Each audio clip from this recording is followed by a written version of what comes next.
제21대 총선을 사흘 앞두고 더불어민주당과 미래통합당 지도부는 수도권과 충청권을 찾아 막판 표심 잡기에 집중했습니다.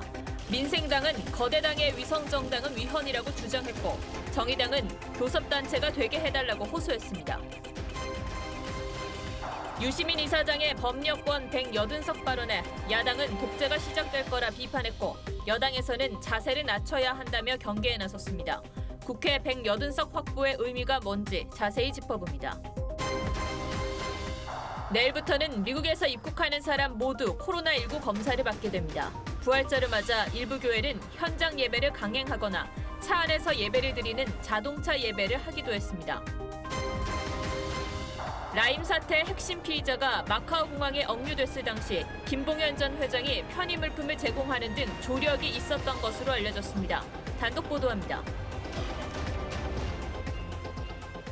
여러분 안녕하십니까? 박정훈입니다. 총선이 이제 사흘밖에 남지 않았습니다. 내일 모레 선거운동을 하고 수요일 투표를 하면 그날 저녁 투표함이 열리게 됩니다. 마지막 힘을 다 짜내고 있는 여야는 오늘도 격전지에 승부를 걸었습니다. 먼저 여당 지도부는 승부처인 수도권의 화력을 집중했는데 이해찬 대표만 충청도를 찾은 게 눈에 띕니다. 이 대표의 광주 발언으로 촉발된 충청 홀대론을 잠재우려는 의도로 보이는데 반응이 어땠는지 조덕현 기자가 현장을 따라가 봤습니다. 충남 공주를 찾은 이해찬 대표는 충청 선거가 전체 판세에 큰 변수가 된다고 강조했습니다. 충청도를 잡는 사람이 전국 선거를 이긴다는 말이 있습니다. 이틀 전 지도부 전체가 대전을 방문한 뒤 이틀 만에 충청을 다시 찾은 겁니다. 이 대표는 지난 8일 광주에서 충북, 청주 등 4개 도시가 경쟁 중인 4세대 방사광 가속기 사업에 대해 호남 유치를 언급해 충청 홀대론이 제기된 바 있습니다. 4세대 원형 방사광 가속기 유치와 모빌리티 신산업 생태계를 광주 전남에 구축을 하도록 하겠습니다. 이인영 공동선대위원장은 박빙 승부가 계속되는 서울 동작을을 찾았습니다. 전날 이낙연 위원장에 이어 연이틀 지도부가 지원 유세를 한 겁니다. 이 나라 사법정의를 반듯하게 세우기 위해서 이순신이 꼭 필요합니다. 수도권에 걸린 의석은 전체 지역구 253석 중 121석. 민주당은 내일과 모레 선거 막바지로 갈수록 서울과 경기, 인천에 집중해 수도권 대첩에서 승리하겠다는 계획입니다. TV조선 조덕현입니다. 반면 미래통합당은 충청 홀대론에 다시 불을 붙였습니다. 대전 지역 후보들은 충청 출신인 이완구 전 총리와 함께 기자회견을 했는데 2, 3년 뒤면 국민 눈에 피눈물이 날 거다 이렇게 이야기를 했습니다. 황교안 대표와 유승민 의원이 처음 한자리에서 손을 잡는 장면도 있었습니다. 차순우 기자가 보도합니다. 미래통합당 화이팅! 다시 한번 하겠습니다. 미래통합당 화이팅!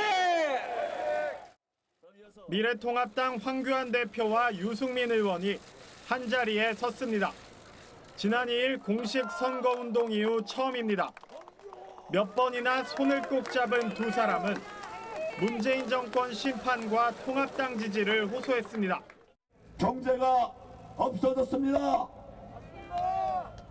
문재인 정권의 안보, 외교 없어졌습니다. 믿고 지지할 수 있겠다.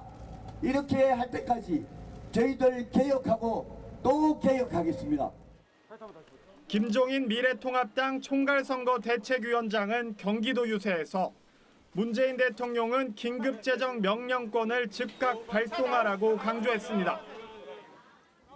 대전에서는 이완구 전 총리가 미래통합당 후보 지원 유세에 나섰습니다. 8일 지원 유세 때 충청 홀대론을 제기한 데 이어 충청도와 장관 한 명이요, 한 명.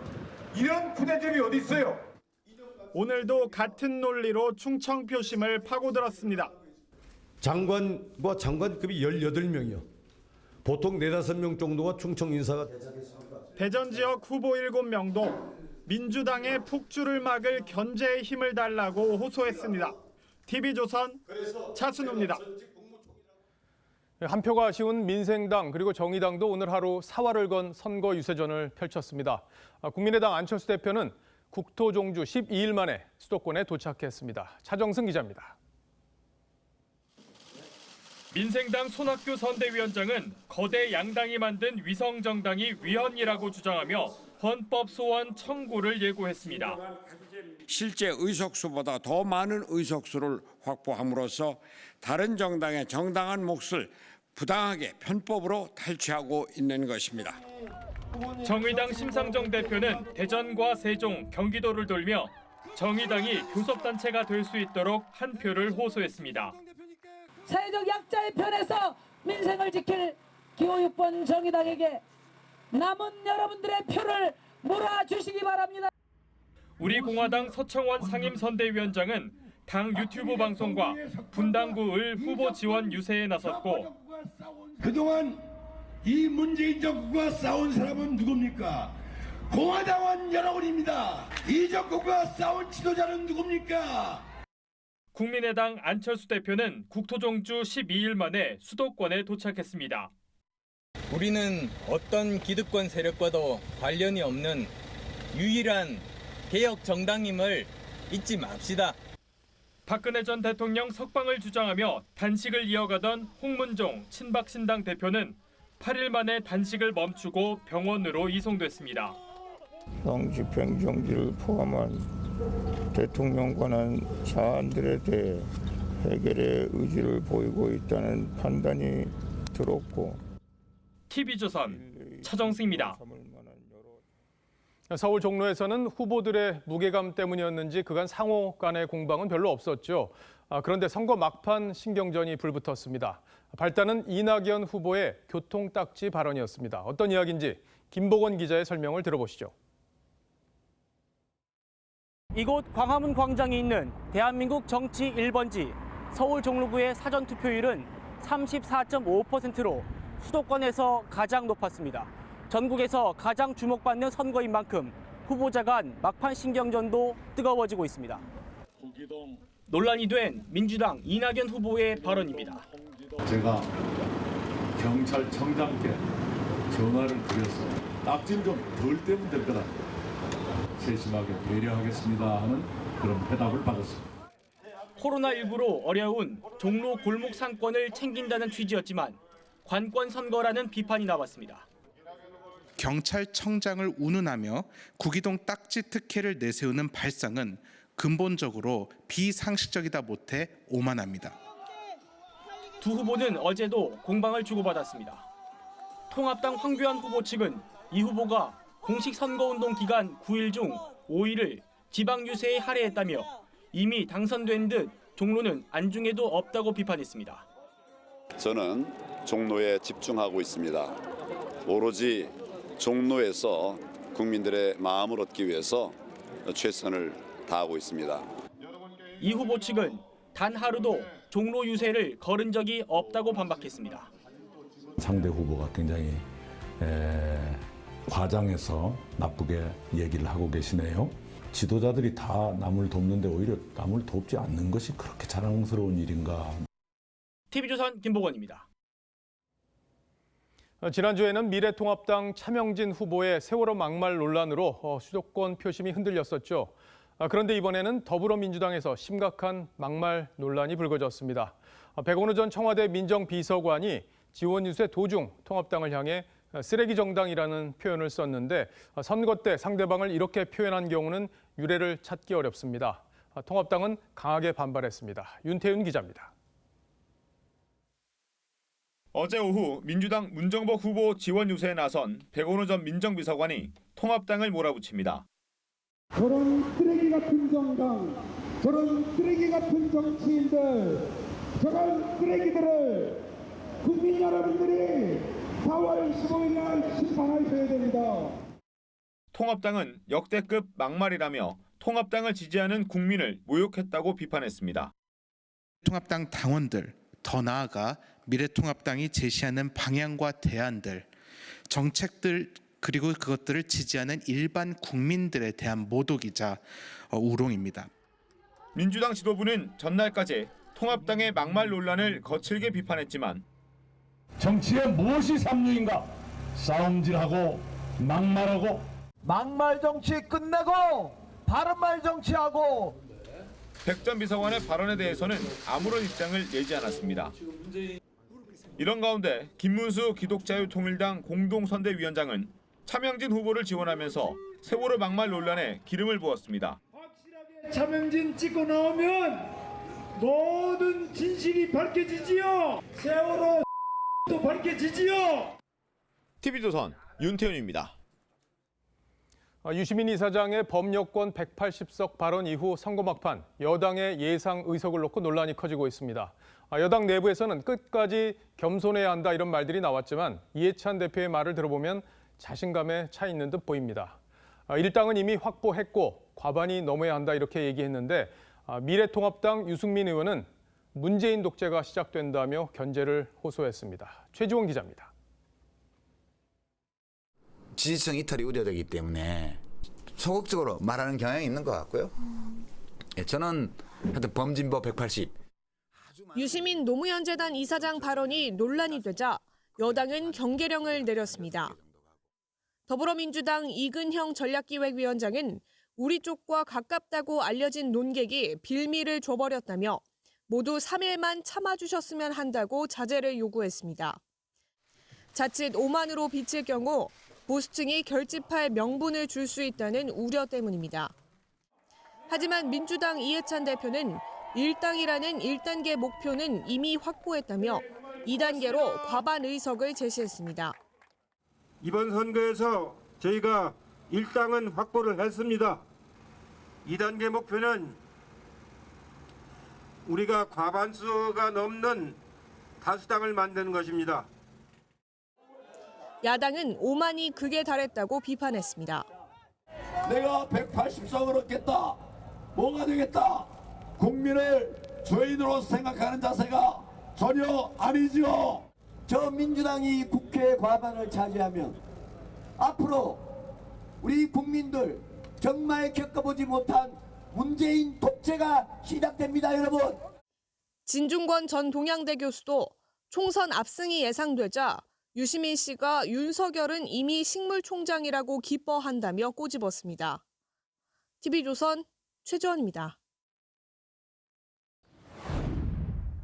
이 범여권 말대로 180석을 확보하면 정부 여당의 국정 운영엔 큰 힘이 붙을 수 있습니다. 반대로 야당 입장에선 정부 독재를 우려할 수밖에 없는데 180석이 갖는 의미가 뭔지 지금부터 자세히 뜯어보겠습니다. 정치부 이채림 기자 나왔습니다. 자, 이 기자, 180석이 되면은 국회 선진화법이 무력화될 거라고 하던데 어떤 법 규정 때문에 이런 얘기가 나오는 겁니까?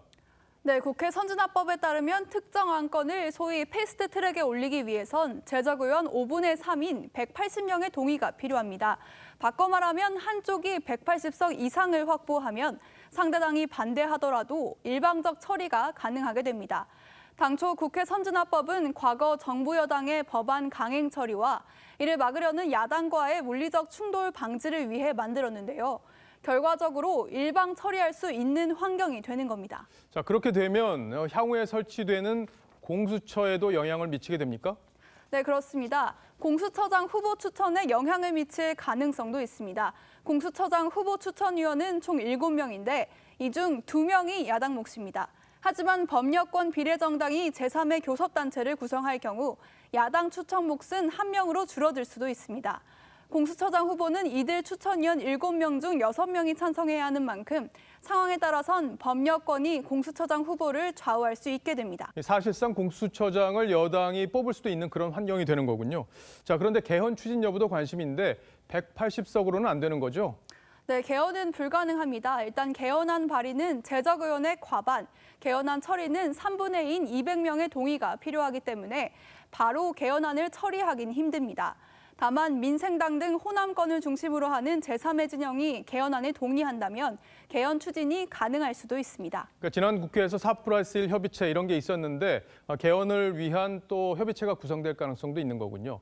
자, 그렇다면은 범여권에서 180석이 된다면 야당에서 여당을 견제할 방법은 없습니까?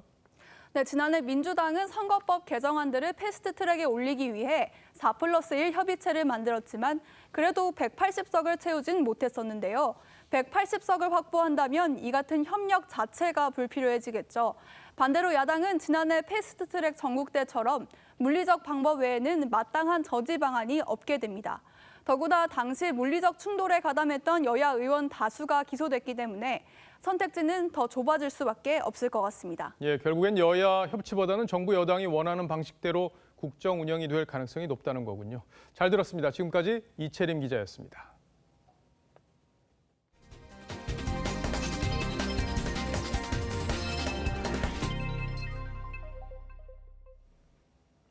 네, 내일부터 미국에서 입국하는 사람은 단기 체류를 제외하고는 모두 코로나19 진단 검사를 받아야 합니다. 미국 입국자 가운데 확진자가 계속 나오자 내린 조치입니다. 하루 신규 확진자는 나흘째 50명 미만으로 집계됐지만 재확진 사례도 늘고 있습니다. 신은석 기자입니다. 서울 동작구에 사는 50대 A씨는 지난 5일 미국에서 입국해 자가격리하던 중 9일부터 마른 기침 증세 등을 보였습니다. A씨는 오늘 코로나19로 확진됐습니다. 최근 2주간 미국 유입 확진자는 전체 해외 유입의 절반에 육박합니다.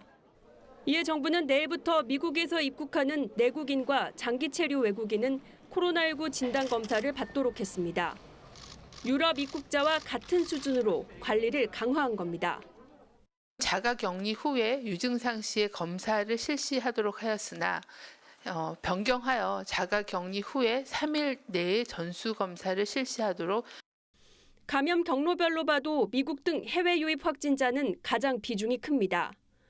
어제 신규 확진자 32명 중에도 해외 유입 사례는 24명이나 됐고 6명은 검역을 통과했다가 이후 지역에서 확진됐습니다. 지역사회 전파 우려가 커지면서 자가격리자에 대한 모니터링이 강화됐는데 그제 미국에서 입국한 서울의 60대 남성은 사우나 등을 다니며 격리 지침을 어겨 오늘 경찰에 체포됐습니다. 국내 신규 확진자는 나흘째 50명 미만을 기록했고 완치 환자 비율도 70%를 넘겼습니다. 하지만 완치 판정 뒤 재확진된 경우도 111명에 달해 보건당국은 긴장을 늦추지 않고 있습니다. TV조선 신은서입니다. 네, 오늘 부활절을 맞아 일부 교회들이 현장 예배를 강행했습니다. 이를 단속하는 공무원과 교인들이 실랑이를 벌이기도 했는데요. 또 진풍경도 있었습니다. 자동차 극장의 모습처럼 차 안에서 예배를 드리는 자동차 예배가 등장하기도 했습니다. 배상윤 기자입니다. 서울 서초구의 대형 주차장. 부활절을 맞아 200여 대의 자동차가 한자리에 모였습니다. 신도들은 라디오나 유튜브를 통해 설교를 듣습니다. 현장 예배에 대한 감염 우려가 커지면서 일부 교회는 주차장에 차를 세우고 기도하는 드라이브인 예배를 열었습니다. 신도들은 만족감을 표시합니다. 자기 방어를 할 수 있고 재반 시설을 갖춘다면 괜찮은 것 같아요.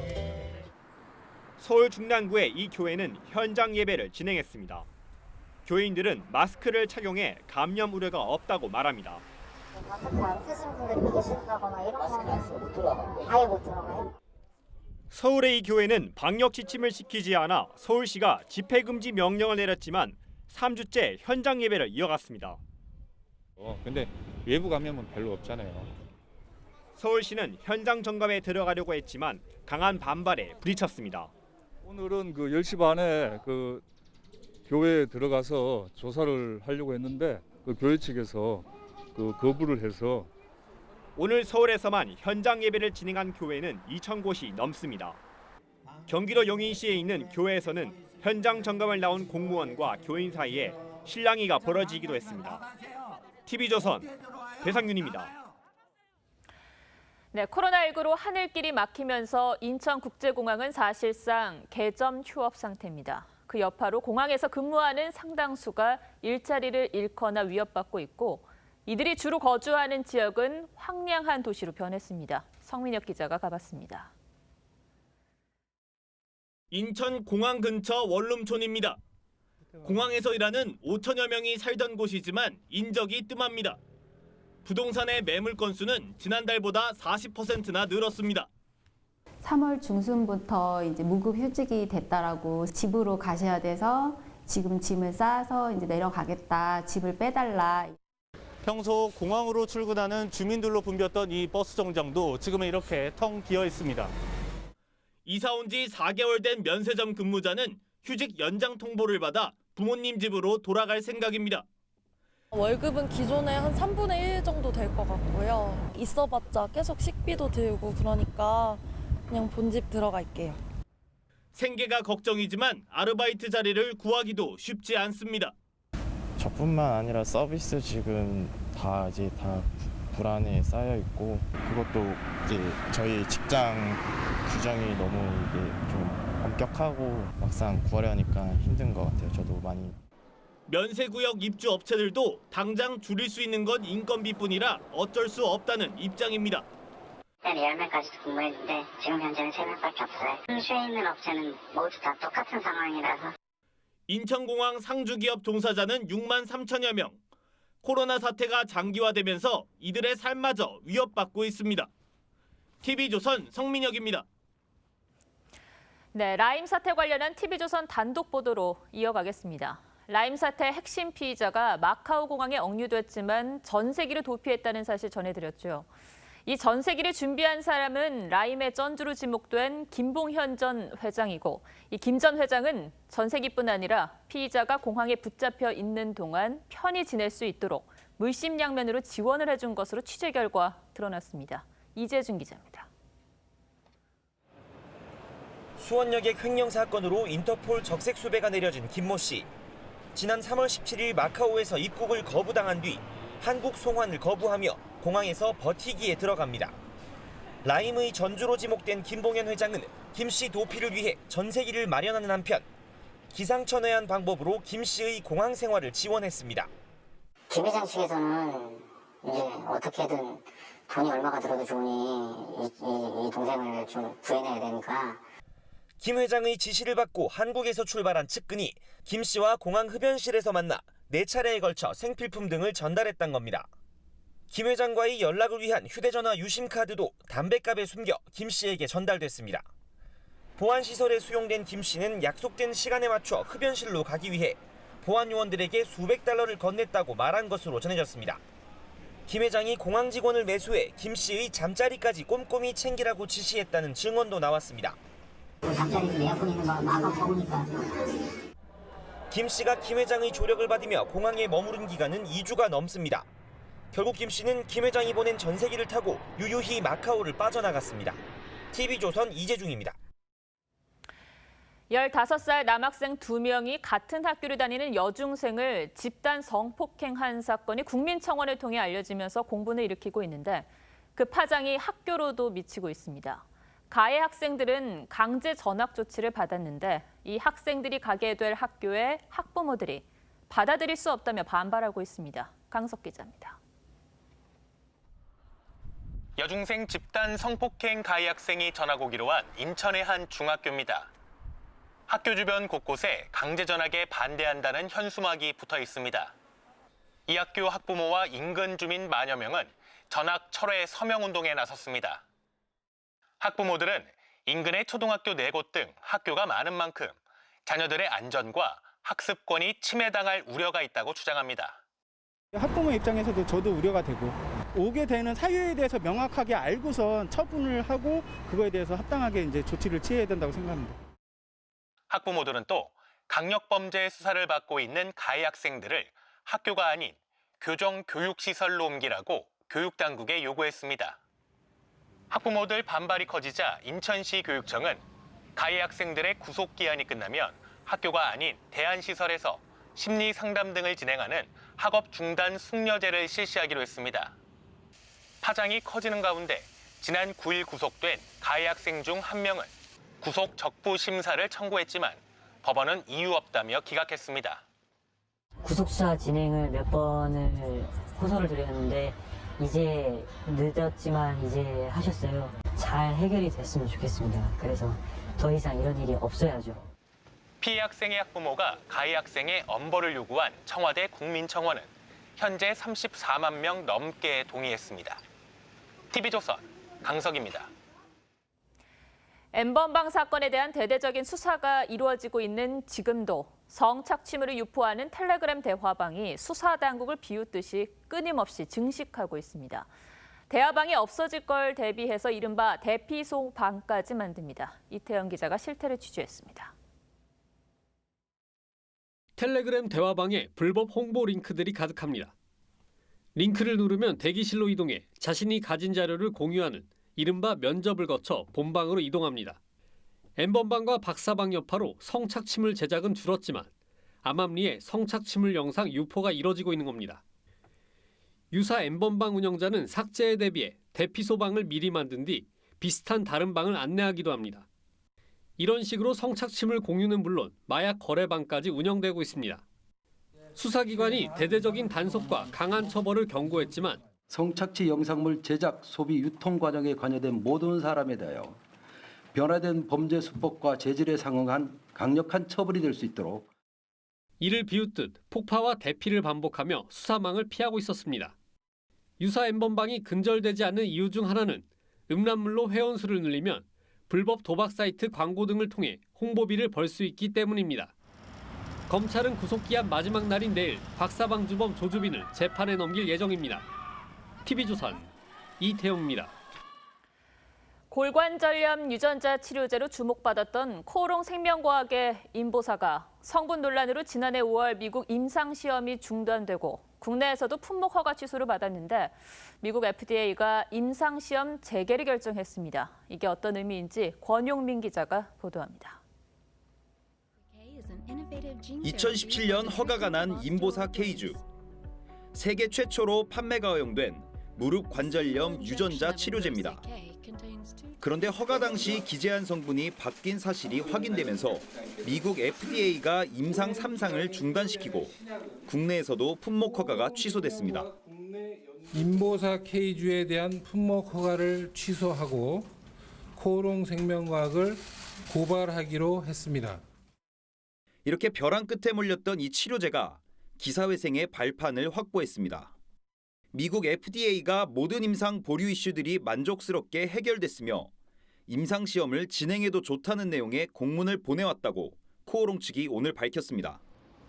작년 5월 임상 3상 중단 결정 이후 11개월 만에 재개 승인을 받은 겁니다. 성질 전환된 신장 유래세포로 환자 투약을 포함한 임상 3상 시험을 계속해도 좋다는 점을 인정해 주는데 이 결정으로 코오롱은 현재 진행 중인 민형사 소송에서도 불리한 상황을 만회할 계기를 잡았다는 분석입니다. 다만 우리 식약처는 미 FDA 임상 재개와 국내 품목 허가는 별개의 문제로 관계가 없다고 선을 그었습니다. TV조선 권용민입니다. 네, 사흘 뒤 총선 날에는 1,000만 명 이상이 투표장으로 쏟아집니다. 이틀간 실시된 사전 투표 기간에도 대기줄에서 1m 간격이 유지되지 않는 경우가 많았는데 투표 당일엔 짧은 시간에 많은 사람이 몰리기 때문에 방역 당국은 바이러스 확산을 경계하고 있습니다. 이유진 기자입니다. 어제까지 이틀간 진행된 총선 사전 투표. 마스크와 비닐 장갑을 쓰고 소독도 했지만 사람이 몰리면서 1m 거리 두기 등이 곳곳에서 무너지기도 했습니다. 이번 주말에는 사람 간 접촉이 다른 몇 주보다는 증가하여 아마 가장 많았을 것이라는 그런 지적이 있어서 방역 당국은 긴장을 하고 있습니다. 정부는 오는 15일 방역 지침 준수를 거듭 강조했습니다. 혹시라도 사전투표 과정에서 나타난 미흡한 점이 있었다면 수요일 투표일까지 보완해 주시기 바랍니다. 자가격리 유권자에도 투표는 허용했지만 방역 지침을 분명히 했습니다. 선거 당일 무증상인 경우만 투표에 참여할 수 있고 대중교통 이용은 금지했습니다. 도보나 자가용으로 오후 5시 20분부터 7시 사이에만 외출하도록 했습니다. 투표 대기 장소에 도착했을 때, 또 복귀했을 때 자가격리자 앱이나 문자로 전담 공무원에게 보고토록 할 계획입니다. 자가격리자는 투표소에 6시 전에 도착해야 하고 일반 유권자의 투표가 끝난 뒤 한 표를 행사할 수 있습니다. TV조선 이유진입니다.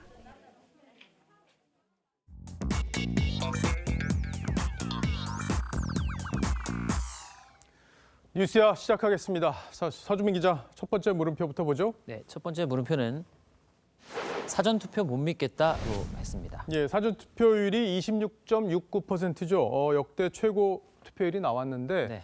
이제 이런 와중에도 사전투표를 못 믿겠다. 뭐 다른 이유가 있다. 뭐 이런 분들이 좀 적지 않은 것 같아요. 네, 그 사전투표와 관련해서 어제 그 용인시 수지구 선관위 관내에서 소동이 조금 있었습니다. 먼저 그 영상부터 좀 보시죠.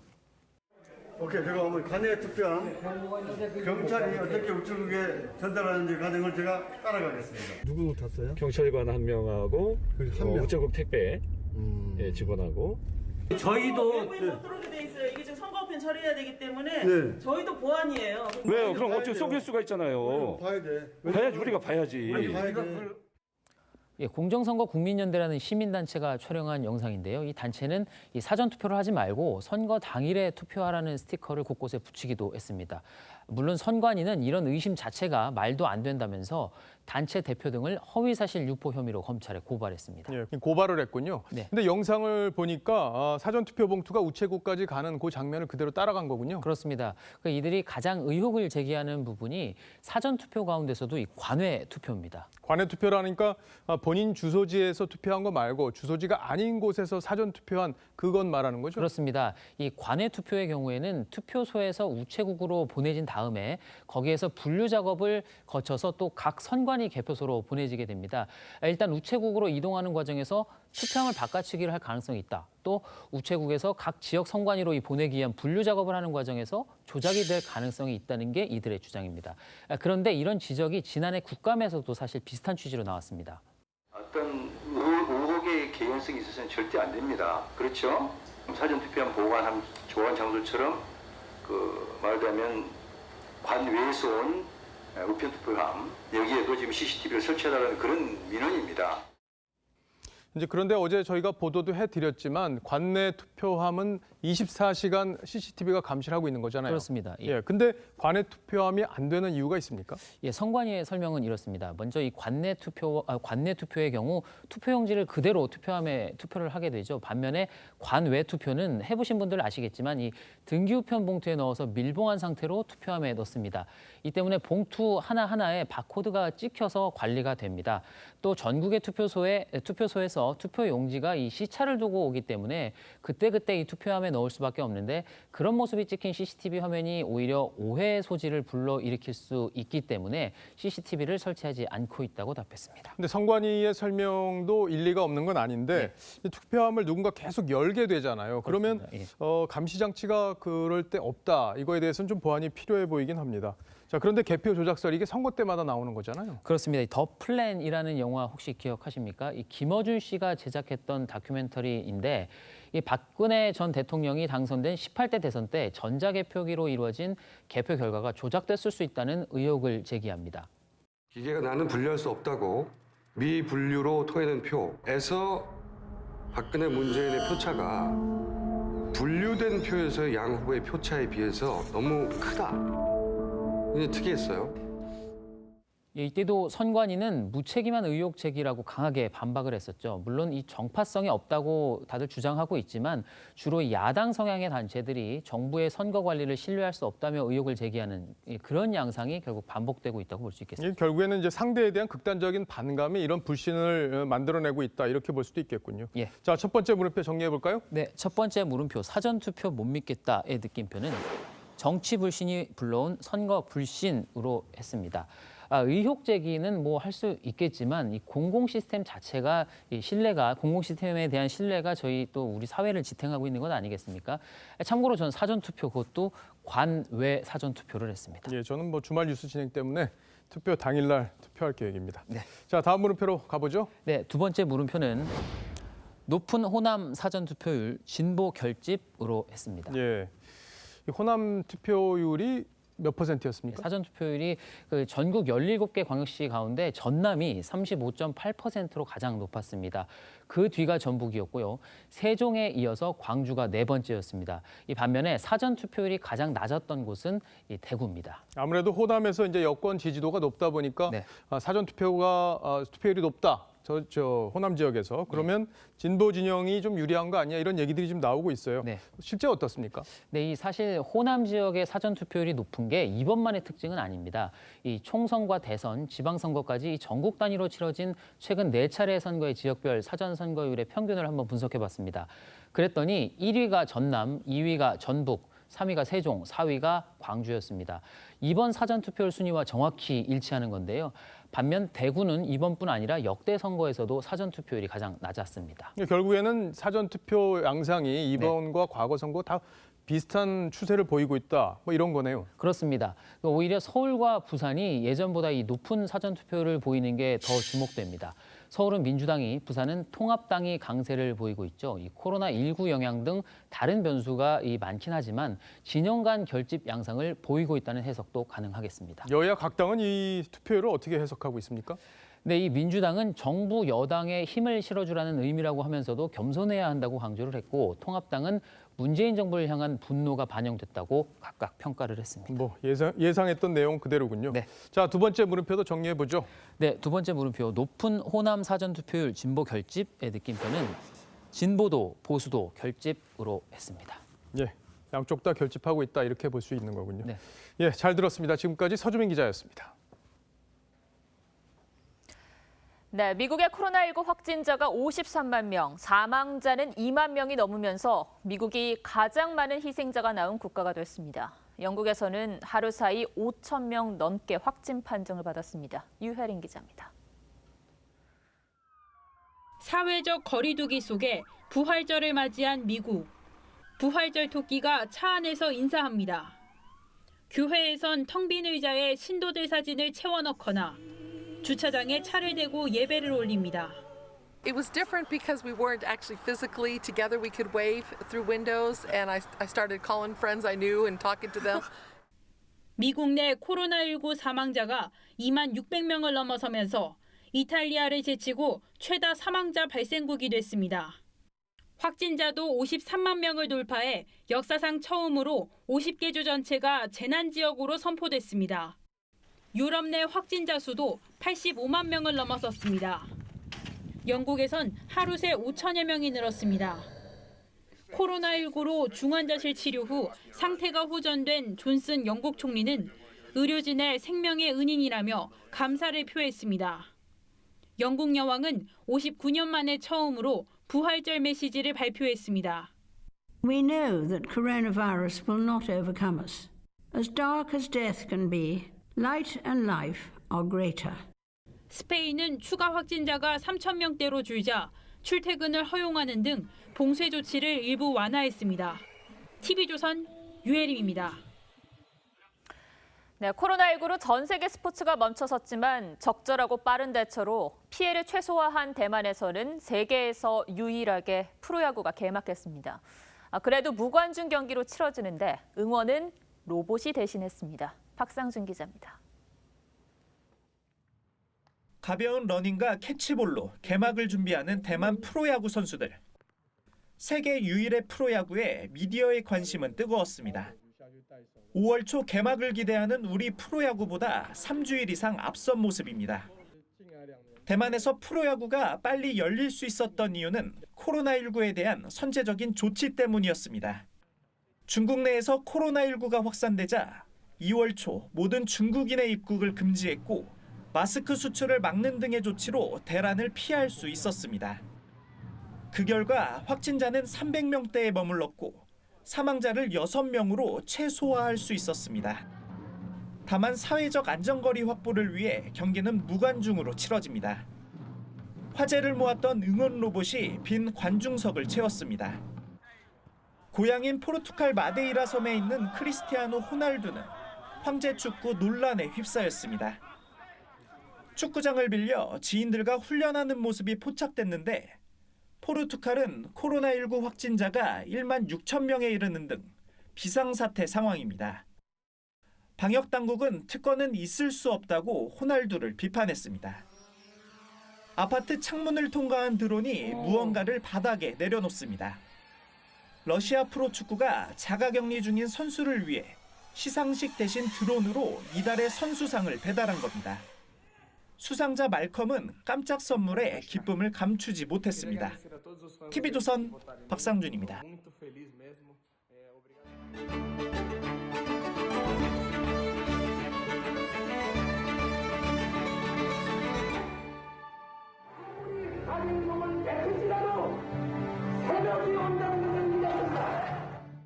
죽더라도 타협을 거부하는 것이 영원히 사는 길이라고 생각했었습니다. 일찍이 정치는 허업이라고 그랬다. 정치인이 열매를 맺어놓으면 국민이 따먹지. 정치는 말의 예술이라고 하죠. 옛 정치인들의 말에는 촌철살인의 힘과 격조 있는 풍자가 있었습니다. 품격의 품자가 입구자 3개로 이루어진 건 말이 쌓이고 쌓여 그 사람의 품격을 만든다는 의미일 겁니다. 삼김시대에 비하면 나라 살림은 좋아졌지만 정치의 품격은 어디로 간 걸까요? 민의를 아우르는 정치인은 보이지 않고 정치꾼의 혀가 이성을 마비시키는 세상을 살고 있습니다. 국회의원들의 가슴에 붙어있는 금배지입니다. 지름 1.6cm, 무게는 6g에 불과하지만 민의의 상징인 저 금배지의 무게는 계량화하기 어려울 겁니다. 60년 전 뇌물 혐의로 재판을 받는 국회의원들조차 선량의 상징을 차고 법정에 설 수 없다며 금배지를 떼고 나왔다고 하죠. 하지만 요즘 유권자들이 목도하는 풍경은 황량하고 삭막합니다. 세월호 유가족이 문란한 행위를 했다는 황교안 MR을 타고 박형준 시종을 앞에 드리고 30대 중반에서 40대는 논리가 아닙니다. 망나니처럼 행동을 한 결과가 광주는 80년대의 유산에 사로잡힌 것이 저렇게 천박하고 주책 없는 그런 당하고 싸운 청와대 하명 수사 의혹으로 기소된 백원호 전 민정비서관은 어제 통합당을 향해 쓰레기 정당이라는 막말까지 했습니다. 정말 낯이 뜨거워집니다. 민심에 대한 경외감 혹은 두려움, 그 어떤 것도 느껴지지 않는 말들을 듣고 있자면 21대 국회라고 달라질 게 없을 듯해 답답해집니다. 그래서 개화기 국어학자인 주시경 선생의 말을 꺼내봅니다. 말과 글이 거칠면 그 나라의 일이 더 거칠어지고 말이 망하면 나라가 망한다. 대한민국 정치의 막말 DNA, 갈등 DNA, 그리고 삼류 DNA를 바꿀 수는 없는 건지. 그래서 이번 투표에는 정치를 바꾸려는 유권자의 간절한 열망이 담겨야 합니다. 그런 진심을 담는다면 국민을 부끄럽게 만드는 저 삼류 정치를 조금이라도 바꿀 수 있지 않을까요? 오늘 앵커가 고른 한마디는 열망을 담은 투표였습니다.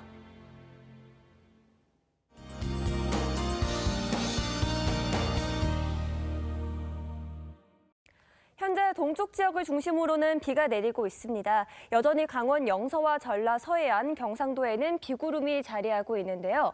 오늘 밤까지 5mm 내외의 비가 더 오겠고요. 강원 영동과 제주도는 내일 새벽까지 비가 이어지겠습니다.